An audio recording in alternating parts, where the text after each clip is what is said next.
imfa ya Chilima imamuwawa ainike chala mwamba.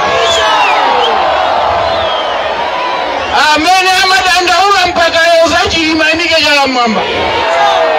Achakwera muliko mukuona, achimwendo muliko mukuona, anthu akudandaula wamulape vice president wao. TPP woye mafuna ndiauze awachikangawa. TPP woye atati mane nachatera, atati matuwa nachafika, atati matokalamba achafera. Bana vipi ife tufuna nzeru za muntu, sikufuna mapushapu ni mbafa zimenezi. TPP woye bana vipi atenga 67 billion kutoka kumalawi kwa anthu awawa imena masonka awa. 67 billion mbusa utakuzipasa yeka wika ntumba.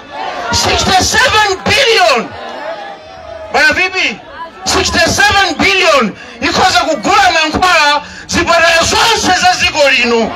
Muntu asabwelera wamanda mankwala kama waitenga yeka kukayika ntumba mwake azije yeye ni mkazi wake ndi zizukulu zake. Komanso bana vipi 67 billion imene hii akutaje 5 months yoka basi.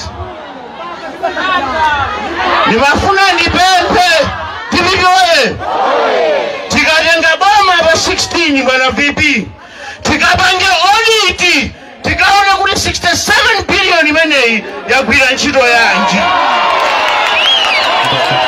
TPP woye ndipo izi tichita tifuna tikaone ma expenses amene aunongera ndrama imene. Bana vipi sizoona anthu amene tikuvutikira ku Malawi kuno iweyo ndi kumakhala ku nyumba kwako aziphunzitsi bwerani 50,000 mafumu bwerani 80,000 kodi ndrama kuzitenga kuti we ife timaziwa ndrama zimene president amalandira. Tikawerenga aziphunzitsi Malawi muno ndi ma 1000, mafumu ndi ma 1000. Ndrama zimene kugawazi waziba pati koma tikuziwapo mafailo wako tilinawo kama jakete chimimba ndi bwana wanuyo chakwerayo.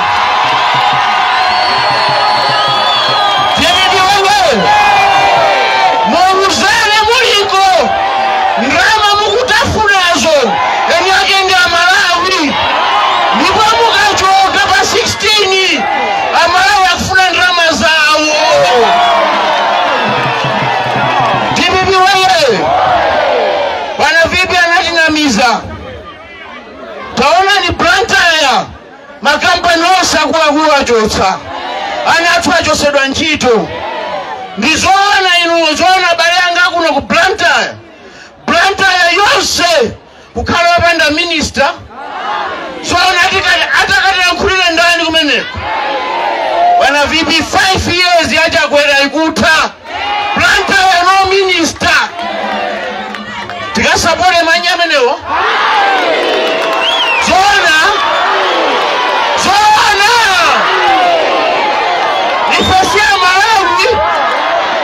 ifesia Malawi